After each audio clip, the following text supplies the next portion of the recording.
ийм бүрэн бодлого хамгийн өндөр байна.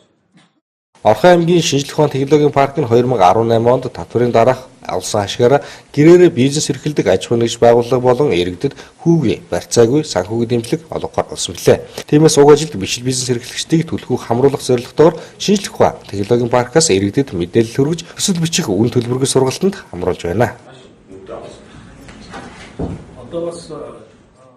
Баян өндөр сумын гэр ороолын багуудаар бүрэн тойрч одоо иргэдэд мэдээлэл өгсөн байгаа. За энд одоо нийтдээ бизнес хөгжлийн төв дээр өөрийн биеэр ирсэн болон байгууллагын ажилтнууд мэдээлэл түгээсэн 500 орчим иргэнд үйлдвэрлэл эрх сонирхолтой иргэдийн судалгаа мэдээллийг бол хүргэж ажиллалаа. За эдгээрээс 4 удаагийн давтамжтай модуль сургалтаар 80 иргэнийг бизнес төсөл, үйлдвэрлэлийн төслөө хэрхэн бичих талаар сургалтанд хамруулсан. Ингээд иргэд бас тодорхой хэмжээний одоо ач холбогдолтой ажил зохион байгуулалтыг талархан хүлээж авч бизнес төслөө боловсруулан бид бүхэнд бол хүлээлгэн өгч байна.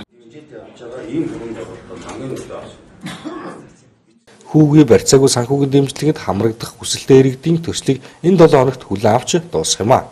Мөн шинжлэх ухааны технологийн паркаас иргэдэд төсөл бичихэд хүндрэл учруулахын үүднээс олон талт арга хэмжээ авч ажиллаж байгаа тул гадуур төлбөртэй төсөл бичүүлэхгүй дээр байгууллагад хандхад бүхэл нөхцөл бололцоогоор бүрэн хангахад бэлэн байгаа хэмээн тус газрын дарга энх баяр хэлж байлаа. Эцэстээ тэгээ очиж байгаа хүн маш